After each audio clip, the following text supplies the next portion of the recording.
اچھا سر ترین صاحب ایک اور سوال میں اسی کے تسلسل میں کر لوں، اسی تسلسل میں ایک اور سوال کر لوں. اچھا دیکھیں مراد راز صاحب، آپ نے ابھی کیونکہ میں لیٹ پہنچا تو میں سن رہا تھا آپ نون لیگ اور پیپلز پارٹی کے حوالے سے بھی کوئی بات کر رہے تھے، لیکن یہ بتائیں کہ آپ کی پارٹی کے عہدے جو ہے وہ اناؤنس ہوئے. ایک تو یہ ہے کہ آپ ہوں، علی زیدی صاحب ہوں، عمران اسماعیل، تین کا آپ ذکر کر رہے ہیں. ایک تو آپ کو کوئی عہدہ نہیں دیا گیا، لیکن اس کے ساتھ ہم نے یہ دیکھا ہے کہ اون چودھری صاحب کو 3 عہدے دے دیے گئے ہیں. اور اون چودھری صاحب آلریڈی وزیر اعظم شہباز شریف کے مشیر بھی ہیں، وزیر اعظم شہباز شریف کے مشیر برائے سیاحت اور سپورٹس بھی ہیں. 3 عہدے ان کو یہاں بھی دے دیے گئے ہیں.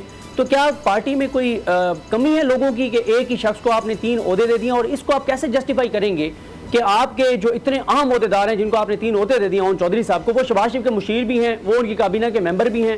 تو یہ بتائیں کہ یہ پھر پی ڈی ایم کی ایک 15ویں جماعت ہے، پی ڈی ایم میں شامل جماعتیں 15 ہو گئی ہیں، یا آپ پی ڈی ایم سے الگ ہیں؟ اگر الگ ہیں تو کیسے وزیر اعظم کا مشیر جو ہے وہ آپ کے 3 عہدے رکھ سکتا ہے آپ کی پارٹی کے اندر اور آپ کو کوئی عہدہ ہی نہیں ملتا؟ دیکھیں، نہ تو میں نے پہلے کبھی پارٹی میں عہدہ کوئی لیا تھا. اگر آپ کو یاد ہو تحریک انصاف کے اندر میں شروع میں جنرل سیکرٹری لاہور تھا جب 2011 کا جلسہ ہوا تھا. میں میرے خیال سے 2009 سے لے کے 2011 تک میں جنرل سیکرٹری تھا. اس کے بعد میں نے پارٹی کا عہدہ نہیں لیا. دیکھیں، یا تو آپ، میں سمجھتا ہوں ہمیشہ کہ یا آپ الیکٹرول پالیٹکس کر سکتے ہیں یا آپ تنظیمی پالیٹکس کر سکتے ہیں. اگر آپ کو کوئی عہدہ دے دیا جائے تو بالکل آپ کو دیکھنا چاہیے آپ کو چاہیے نہیں چاہیے، آپ کرنا چاہتے ہیں کہ نہیں. بٹ میں سمجھتا ہوں کہ یہ پارٹی کا فیصلہ ہوتا ہے. اس میں کوئی بڑی بات نہیں ہے کہ کون سا عہدہ آ رہا ہے کون سا نہیں آ رہا. At the end of the day سب کو آپ کی پالیٹکس کا پتہ ہے. میں 2 دفعہ الیکٹ ہوا ہوں، شکر اللہ تعالیٰ کا. منسٹر رہ چکا ہوں، 2 دفعہ منسٹر بنا ہوں، ایک ہی ٹینیور کے اندر 2 دفعہ منسٹر بنا. سو اس لیے یہ عہدے وغیرہ تو آنے جانے والی چیزیں ہوتی ہیں، بہت چھوٹی چیز ہے. لیکن جو پی ڈی ایم والا سوال ہے کہ کابینہ کا حصہ شخص آپ کی پارٹی میں، اون چودھری صاحب، اون چودھری اب ان کے ساتھ پرانا چل رہے ہیں. سو اس لیے آئی ڈونٹ نو دیٹ، وہ آپ اون چودھری صاحب سے پوچھیں کہ یو نو ان کا کیا سٹینڈ ہے اس چیز پہ. سر آپ پارٹی کے ترجمان ہیں، آپ کا پارٹی کا حصہ ہیں، آپ نے اتنا بڑا فیصلہ کیا، اتنی لمبی رفاقت چھوڑ کے آپ ایک پارٹی میں گئے ہیں اور اس پارٹی میں سب سے جو طاقتور عہدیدار ہے وہ شہباز شریف کا پی ڈی ایم کا مشیر ہے اور ان کے کابینہ کا ممبر ہے. تو آپ نے جواب تو ظاہر ہے، آپ پارٹی کے ترجمان بھی ہیں، آپ کے سٹیکس بھی اس پارٹی کے ساتھ ہیں، تو آپ کیسے اس کو جسٹیفائی کریں گے؟ دیکھیں، یہ تو اون چودھری صاحب سے یا جہانگیر ترین صاحب سے یا علیم خان صاحب سے پوچھنا پڑے گا. مگر یہ ہے کہ اگر وہ ادھر ہیں بھی تو دس از اے کمپلیٹلی انڈیپینڈنٹ پارٹی اور انڈیپینڈنٹ پارٹی ہے. سو واٹ کین یو سے اباؤٹ دیٹ؟ سر آپ کی بات درست ہے، مگر اس سے یہ ہوتا ہے نا کہ ایسا لگتا ہے کہ پی ڈی ایم کا جو موجودہ سیٹ اپ ہے اسی کا حصہ ہے یہ جماعت. آپ چونکہ کہہ رہے ہیں کہ ہم نے پیپلز پارٹی نون لیگ، ایک بندے کے ہونے سے سر پورا ترین گروپ ہی اس طرف ہے. نعمان لنگریال صاحب نے جو بیان دیا، کیا دیا؟ نعمان لنگریال صاحب نے کہا ہم سیٹ ایڈجسٹمنٹ کریں گے نون لیگ کے ساتھ. اچھا، انہوں نے کہا مجھے نہیں پتا کیونکہ میں تو اس میٹنگ میں نہیں تھا جس میٹنگ میں انہوں نے پھر کہا ہوگا. میں اس میٹنگ میں نہیں تھا. سر جس دن پارٹی اناؤنس ہوئی ہے وہاں سے نکلتے ہی انہوں نے یہ بات کیا کہ ہم تو نون لیگ کے ساتھ سیٹ ایڈجسٹمنٹ کریں گے. آپ یہ بتائیں کہ اگر آپ کو سیٹ ایڈجسٹمنٹ میں کہا جاتا ہے کہ آپ شیر کے نشان پہ الیکشن لڑیں گے تو کیا آپ لڑیں گے لاہور سے؟ موسٹ پرابلی نہیں لڑیں گے. اچھا چلے مزمل صاحب، مطلب آپ یہ کہہ رہے ہیں کہ اگر پارٹی کا کلیکٹیو ڈیسیژن ہوتا ہے پی ایم ایل این کے ساتھ جانے کا تو آپ اس کو جو ہے مخالفت کریں گے؟ اگر کلیکٹیو ڈیسیژن ہوتا ہے آگے چل کے، کیونکہ الیکشن تو بہت دور ہے، ابھی ہمیں نہیں پتا کہ ابھی نومبر میں ہونے ہیں یا کب ہونے ہیں یا اکتوبر میں ہونے ہیں، کسی کو بھی نہیں پتا الیکشنز کا. الیکشنز تو یہ والے بھی پروونشل بھی ہونے تھے، یہ بھی نہیں ہوئے. سو الیکشنز کا تو بھی کچھ پتا نہیں. آگے جا کے پارٹی کیا فیصلہ کرتی ہے، سب کٹھے بیٹھ کے کیا ڈیسائیڈ کرتے ہیں، وہ تب دیکھا جائے گا. آپ سر کہہ رہے ہیں کہ پتہ ہی نہیں الیکشنز کا. سر یہ اتنی انسٹیبلٹی پہلے ہی ہے اکنامکلی، اگر ہم دیکھیں آپ بھی جن چیزوں کو سمجھتے ہیں، اگر یہی نہیں پتہ الیکشن کب ہونے ہیں تو کیا پلاننگ ہوگی؟ یہ تو عجیب بات نہیں کہ آئین میں تو درج ہے کہ آپ 5 سال پورے کریں اور اس کے بعد کیئر ٹیکر سیٹ اپ آئے، لیکن آپ بھی یا کوئی بھی نہیں بتا پا رہا کہ جی الیکشنز کب ہوں گے. یہ تو بہت بڑا مسئلہ ہے. آئین میں تو پہلے بھی تھا جب ہم نے توڑی تھی پنجاب اسمبلی اور کے پی اسمبلی، تو تب بھی تو ہونا چاہیے تھا الیکشن، وہ نہیں ہوا. سو اس لیے the thing is کہ بیکاز آف دا کنڈیشنز جو ملک کی ہیں اس وقت، اگر الیکشن ابھی ہوتے ہیں کیئر ٹیکر سیٹ اپ زیادہ چلتا ہے کم چلتا ہے. جسٹ دیکھیں ہمارے ملک کی پالیٹکس جو ہے وہ تو اب ڈیلی بیسس پہ نہیں بلکہ آورلی بیسس پہ چل رہی ہے. مجھے تو یہ لگتا ہے کہ پہلے ہم کہتے تھے نا جی کہ اس ہفتے یا اس مہینے کچھ ہونا ہے یا اگلے مہینے کچھ ہونا ہے. مجھے تو اب یہ لگ رہا ہے جس طرح کہ اگلے گھنٹے میں کیا ہونا ہے، اگلے گھنٹے کے بعد کچھ اور نہ ہو جائے.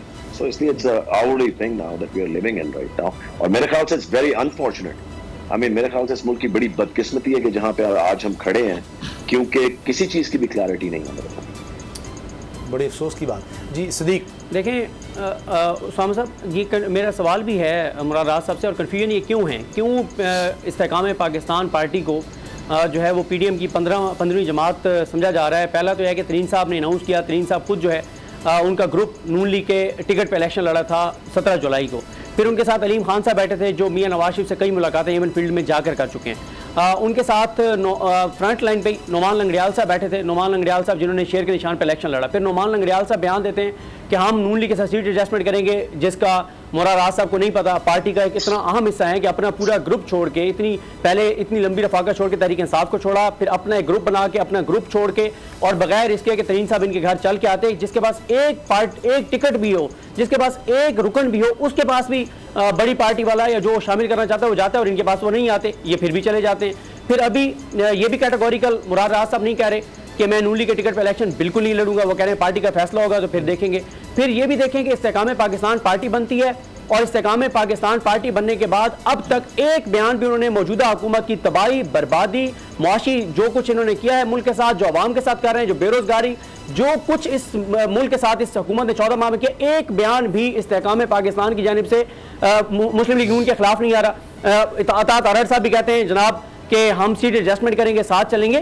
تو یہ بتائیں کہ مراد راز صاحب لوگ کیوں آپ پہ پھر اعتماد کرتے ہوئے آپ کو ووٹ دیں گے؟ اگر انہوں نے پھر ووٹ آپ کو اس لیے دینا ہے کہ آپ پی ڈی ایم کا حصہ ہیں تو وہ ڈائریکٹ پی ڈی ایم کو دیں گے، پھر وہ ڈائریکٹ شیئر کو ٹکٹ ان کو ووٹ دیں گے، آپ کو کیوں ووٹ دیں گے لوگ؟ سر آپ نے بڑی زبردست تمہید باندھ دی ہے، مگر میرا اینڈ پہ یہی آپ کو جواب ہوگا کہ مجھے ابھی تک اس میٹنگ کے اندر، جن میٹنگز کے اندر میں بیٹھ رہا ہوں، کوئی سیٹ ایڈجسٹمنٹ کی بات نہیں ہو رہی، کوئی پی ایم ایل این کے ساتھ چلنے کے آگے بات نہیں ہو رہی، یا پیپلز پارٹی کے ساتھ چلنے کی بات نہیں ہو رہی۔ جس دن ہوگی میں آ کے آپ کو خود بتا دوں گا ہاں جی اس طرف ہم جا رہے ہیں۔ اچھا مراد صاحب، اس پہ الیکشن کے حوالے سے آپ نے کہا کہ ابھی تک کنفرمیشن نہیں ہے، تو آپ اس چیز کو اپوز کریں گے کہ اگر 1 سال توسیع مل جاتی ہے اسی اسمبلی کو، یا اس سے کوئی خاص فرق نہیں پڑے گا؟ اور دوسرا یہ کہ ایک آرگیومنٹ یہ بھی ہو رہا ہے کہ اصل میں آپ کی پارٹی میں جو بھی لوگ آئے ہیں وہ ووٹ لینے نہیں، توڑنے آئے ہیں کسی اور کے، تو آپ کو لگتا ہے صحیح انالیسس ہے یہ؟ دیکھیں، ووٹ توڑنے یا ووٹ جوڑنے کی تو بات ہے نہیں۔ دا تھنگ از کہ جس وجہ سے آئے ہیں اور جو ہوا ہے اور جہاں تک میرے خیال سے چیزیں چلی گئی تھیں وہاں کبھی جانی چاہیے نہیں تھی۔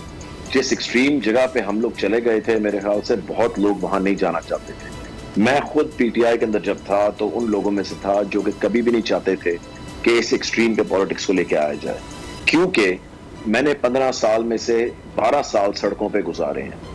3 سال میں اگر میں منسٹر تھا تب بھی ہم احتجاج کر رہے تھے اور لانگ مارچ ہم نے بیچ میں بھی کیے تھے۔ میں آپ کو صرف یہ بتا دوں کہ پروٹیسٹ کرنا ایک بالکل آئینی حق ہے اور پروٹیسٹ کرنا چاہیے، پروٹیسٹ ریکارڈ کروانا چاہیے، مگر جہاں بات چلی گئی تھی آئی تھنک کوئی بھی اپنے ملک کو جلنا نہیں دیکھنا چاہتا ایٹ اینی پوائنٹ۔ ہمارا ملک ہے، کسی اور کا نہیں ہے، ہم نے اس کو ٹھیک کرنا ہے، کسی اور نے نہیں کرنا۔ اور میں دوسری چیز آپ کو آخری چیز یہ بھی بتا دوں کہ چیزیں ہمیشہ جو حل ہوتی ہیں نا وہ میز پہ بیٹھ کے ہوتی ہیں، سڑکوں پہ نہیں ہوتی۔ بڑی دفعہ کہا گیا کہ جی یہ جو خان صاحب کے ارد گرد ایڈوائزرز تھے نا ان کے پچھلے جب سے وہ لاہور موو کیے ہیں، ان ایڈوائزرز کی وجہ سے آج تحریک انصاف جہاں کھڑی ہے نا وہ اس لیے کھڑی ہے۔ ان ایڈوائزرز نے یہ تباہی مچائی ہے اور کسی نے نہیں مچائی۔ میں آپ کو یہ بتا دوں کہ یہ جو ایک ایکسٹریم پالیٹکس ہو گئی تھی نا، I think people did not want to be a part of it. Budget 2023-24 کی سب سے بڑی ٹرانسمیشن، بول ایک مرتبہ پھر سب سے آگے۔ وزیر خزانہ کی بجٹ تقریر کی سب سے بڑی کوریج، 62% عوام نے دیکھا بول کی اسکرین پر۔ Welcome back to the budget transmission. سب سے بڑے پینلسٹ اور رپورٹرز کی بڑی ٹیم نے بجٹ کے لمحے لمحے کی اپڈیٹ سے کیا باخبر اپنی عوام کو۔ گجرات اہداف میں یوں کہہ رہا ہوں کہ ایک طرف یہ خواہش ہے کہ لوگوں کو ریلیف دی جائے، کیونکہ الیکشن سر پر ہیں تو کوئی ایسا بجٹ دے جو پاپولسٹ ہو، کیونکہ بول رکھتا ہے خبر کے ہر پہلو پر نظر، بول ہے سب سے آگے سب سے پہلے۔ سبسکرائب کریں اور بیل دبائیں تاکہ کوئی خبر رہ نہ جائے۔